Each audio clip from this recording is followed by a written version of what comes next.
कल्पना कीजिए कि एक नियम पुस्तिका लिखी जा रही है।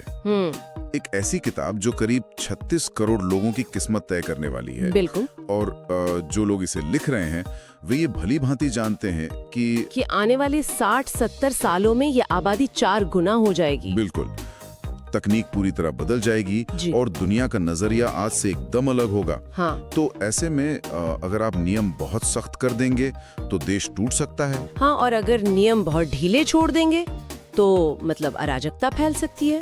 ये किसी भी देश के निर्माताओं के सामने सबसे बड़ी चुनौती होती है। सही कहा। आप आज के यथार्थ को उन भविष्य की पीढ़ियों पर थोप नहीं सकते। और यही वजह है कि आज की इस गहन चर्चा में हम भारत के संविधान को सिर्फ एक कानूनी किताब के नजरिए से नहीं देखेंगे जी, बल्कि हम इसे एक सर्वाइवल कोड के नजरिए से डिकोड करने वाले हैं। हमारे पास जो रिसर्च और ऐतिहासिक दस्तावेज हैं, हाँ। उनके आधार पर हमारा मिशन ये समझना है कि भारतीय संविधान किसी म्यूजियम में रखी कोई स्थिर वस्तु नहीं है। बिल्कुल नहीं, ये सांस ले रहा है, मतलब ये खुद को बदल रहा है एकदम। और इसीलिए इसे एक जीवंत दस्तावेज या लिविंग डॉक्यूमेंट कहा जाता है। और जो भी लोग इस चर्चा को सुन रहे हैं उनके लिए ये स्पष्ट करना जरूरी है कि हम यहाँ किसी राजनीतिक पक्ष या विचारधारा का समर्थन नहीं कर रहे हैं। हाँ, हम निष्पक्ष रूप से बस संविधान के विकास की इस ऐतिहासिक यात्रा का विश्लेषण कर रहे हैं। इस शब्द जीवंत दस्तावेज का अर्थ ही ये है कि इसमें अपने आसपास के माहौल और समाज की बदलती जरूरतों को सहने की क्षमता है, उनके हिसाब से खुद को ढालने की क्षमता। एकदम सही। क्योंकि देखिए, अगर कोई ढांचा समय के साथ नहीं मुड़ता तो वो आखिरकार टूट ही जाता है। तो चलिए सबसे पहले इसी बदलाव के मैकेनिज्म को डिकोड करते हैं। मतलब संविधान को बदलने की ये ताकत आखिर आती कहाँ से है? तो दस्तावेजों में इसके लिए अनुच्छेद 368 यानी आर्टिकल 368 का जिक्र है और इसकी प्रेरणा आंशिक रूप से दक्षिण अफ्रीका के संविधान से ली गई थी। अच्छा, इसे पढ़ते हुए मुझे एक बहुत ही आधुनिक एनोलॉजी याद आ रही थी। मुझे लगा कि संविधान में बदलाव की जो ये त्रिस्तरीय प्रक्रिया है ना, वो बिल्कुल हमारे स्मार्टफोन के ऑपरेटिंग सिस्टम अपडेट की तरह है। स्मार्टफोन का अपडेट?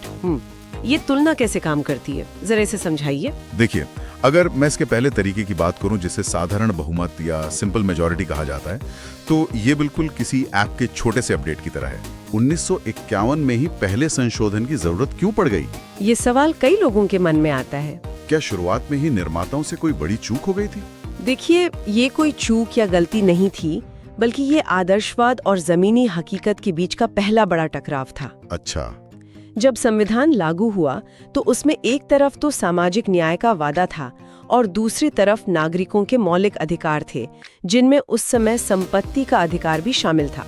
और यहीं से असली ड्रामा शुरू होता है। हाँ। सरकार कह रही थी कि हमें सदियों पुरानी जमींदारी प्रथा खत्म करनी है और जमीन को उन किसानों में बांटना है जो असल में उस पर खेती करते हैं। और दूसरी तरफ जमींदार अदालत पहुंच गए। उन्होंने तर्क दिया कि संविधान हमें अपनी संपत्ति का मौलिक अधिकार देता है, तो सरकार हमारी जमीन कैसे छीन सकती है? तो मतलब न्यायपालिका ने सरकार को रोक दिया। जी, न्यायपालिका का काम संविधान की रक्षा करना है, इसलिए उन्होंने रोमेश थापर केस और ऐसे कई अन्य मामलों में सरकार के भूमि सुधार कानूनों पर रोक लगा दी। तो एक तरह से सरकार का सामाजिक सुधार का पहिया कोर्ट में आके अटक गया था। इसी गतिरोध को तोड़ने के लिए 1951 में पहला संशोधन लाया गया। सरकार को ये समझ आ गया था कि अगर बड़े सामाजिक बदलाव लाने हैं तो कुछ नियमों को व्यवहारिक बनाना होगा। इसी संशोधन के जरिए अनुच्छेद 15(4) जोड़ा गया, जिसने सामाजिक और शैक्षिक रूप से पिछड़े वर्गों के लिए आगे चलकर आरक्षण का आधार तैयार किया। और बोलने की आजादी पर भी कुछ ब्रेक लगाए गए थे शायद? जी, यह महसूस किया गया कि बोलने की आजादी असीमित नहीं हो सकती, खासकर तब जब वो देश की सुरक्षा या सार्वजनिक व्यवस्था के लिए खतरा बन जाए। इसलिए अनुच्छेद 19(2) में उचित प्रतिबंध या रीजनेबल रिस्ट्रिक्शंस की अवधारणा जोड़ी गई। लेकिन पहले संशोधन का जो सबसे अनोखा हिस्सा मुझे लगा वो था 9वीं अनुसूची का निर्माण। ये तो एक तरह से एक अभेद्य तिजोरी बनाने जैसा था। इस तिजोरी का विचार बहुत ही रणनीतिक था। सरकार ने एक ऐसा ढांचा बनाया कि अगर वे किसी कानून, खासकर भूमि सुधार से जुड़े कानून को इस 9वीं अनुसूची में डाल देते हैं तो अदालतें उस कानून की न्यायिक समीक्षा नहीं कर सकेंगी। मतलब उसे अदालत में चुनौती नहीं दी जा सकती? हाँ, इस आधार पर नहीं कि वो मौलिक अधिकारों का हनन करता है। ये शुरुआती दशक मुख्य रूप से देश को एक आकार देने का समय था। इसी एकीकरण के दौर में 1956 में 7वां संशोधन भी आया, जिसने पूरे देश के भूगोल को ही बदल कर रख दिया। कई लोगों को उस समय डर था कि भाषा के आधार पर राज्य बनाने से देश टूट जाएगा, लेकिन हकीकत में इसने देश को प्रशासनिक रूप से ज्यादा स्थिर किया। और ये एकीकरण आगे भी चला, जैसे 10वें संशोधन से दादरा और नगर हवेली, 12वें से गोवा, दमन और दीव, और 13वें संशोधन से नागालैंड को भारत के नक्शे पर एक स्पष्ट जगह मिली। ये 50 और 60 का दशक था, जहां बाहरी सीमाएं तय हो रही थी। लेकिन जब बाहरी सीमाएं तय हो गई, तो उसके बाद अंदरूनी सत्ता की सीमाएं तय करने की बारी आई। और यहीं से हम भारतीय लोकतंत्र के सबसे तूफानी दौर में प्रवेश करते हैं, 1970 का दशक। अगर हम उस समय के ऐतिहासिक नोट्स को देखें, तो ये दशक संसद की शक्ति और नागरिकों के अधिकारों के बीच एक महाटकराव का समय था। बिल्कुल। और इस रस्साकशी का एक बड़ा मोड़ 1971 का 24वां संशोधन था। 24वें संशोधन ने एक बहुत ही सीधा और आक्रामक संदेश दिया। संसद ने ये स्पष्ट किया कि उसके पास संविधान के किसी भी हिस्से, यहाँ तक कि नागरिकों के मौलिक अधिकारों में संशोधन करने की असीमित शक्ति है। बाप रे। और उसी साल 26वें संशोधन के जरिए राजा महाराजाओं के जो विशेष भत्ते थे, मतलब प्रिवी पर्स, उन्हें भी खत्म कर दिया गया। जी। अब यहाँ एक चिंता वाली बात है। तो इसका मतलब क्या है? अगर संसद को यह अधिकार मिल गया कि वो मौलिक अधिकारों सहित कुछ भी बदल सकती है, तो क्या ये सत्ता का बहुत बड़ा केंद्रीकरण नहीं था? क्या इससे लोकतंत्र के लिए खतरा पैदा नहीं हुआ? ये एक बहुत ही गहराई से विचार करने वाला सवाल है, और इसका चरमोत्कर्ष हमें 1976 में दिखाई देता है, जब 42वां संशोधन लाया गया। ये संशोधन इतना व्यापक था कि इसे मिनी संविधान कहा जाता है। इसने तो जैसे पूरे ढांचे को ही पलट दिया। प्रस्तावना में समाजवादी, पंथ निरपेक्ष और अखंडता जैसे शब्द पहली बार जोड़े गए। हाँ, और नागरिकों के लिए मौलिक कर्तव्यों का एक नया भाग भी जोड़ा गया। लेकिन इसका जो सबसे बड़ा असर था, वो था केंद्र की शक्तियों का बहुत अधिक बढ़ जाना। यहाँ तक कि लोकसभा का कार्यकाल 5 साल से बढ़ाकर 6 साल कर दिया गया था। बिल्कुल। ये तो सिस्टम को पूरी तरह से एक तरफ झुका देने वाली बात हुई। तो फिर ये जीवंत दस्तावेज वापस संतुलन में कैसे आया? यहीं पर इस सिस्टम ने खुद को सुधारा। जब राजनीतिक परिस्थितियां बदली, तो 1978 में 44वां संशोधन लाया गया, जिसका काम उस बिगड़े हुए संतुलन को वापस लाना था। जी। 44वें संशोधन ने यह तय किया कि आपातकाल लागू करना इतना आसान ना हो। पहले आंतरिक अशांति जैसे शब्द का इस्तेमाल करके आपातकाल लगाया जा सकता था, लेकिन इसे बदलकर असशस्त्र विद्रोह कर दिया गया, ताकि कोई भी सरकार किसी छोटे मोटे विरोध प्रदर्शन को बहाना न बना ले। और क्या अब इसी समय संपत्ति के अधिकार का वो पुराना झगड़ा भी सुलझा लिया गया। हाँ, ये निष्पक्ष रूप से बताता है कि कैसे शक्ति का संतुलन वापस स्थापित हुआ।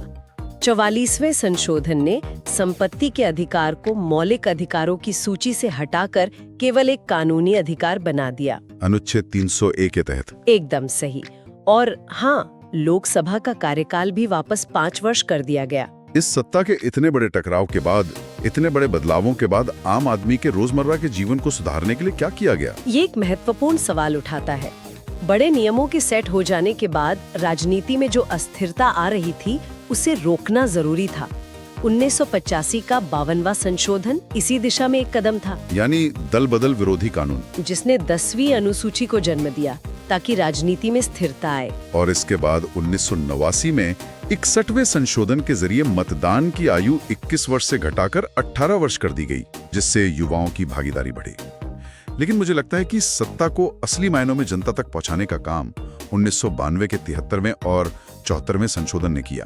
बिल्कुल, इन संशोधनों ने सत्ता को दिल्ली या राज्यों की राजधानियों से निकालकर सीधे गांवों और शहरों के मोहल्लों तक पहुंचाया।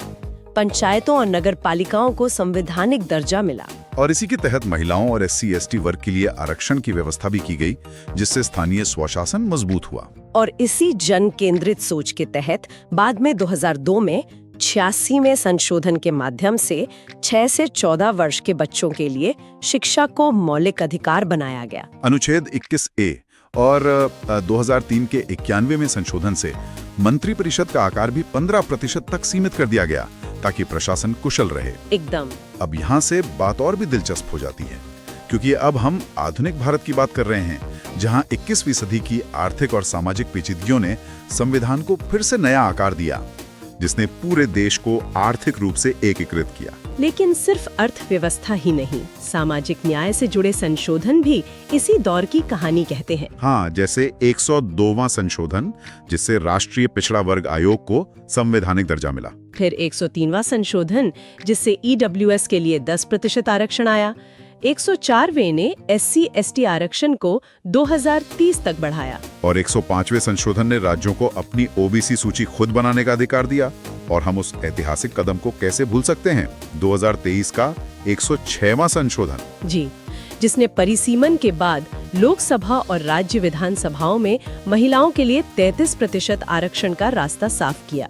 लेकिन इन आधुनिक संशोधनों पर अगर हम निष्पक्ष रूप से विचार करें तो क्या अर्थव्यवस्था और सामाजिक न्याय के इतने त्वरित बदलाव ये नहीं दिखाते कि हमारा समाज आज पहले से कहीं अधिक तेजी से बदल रहा है? देखिए, अगर हम तटस्थता बनाए रखते हुए निष्कर्ष निकालें तो हर संशोधन, चाहे वो आर्थिक हो या सामाजिक, अपने समय के तत्कालीन राजनीतिक और सामाजिक वास्तविकताओं का ही आईना है।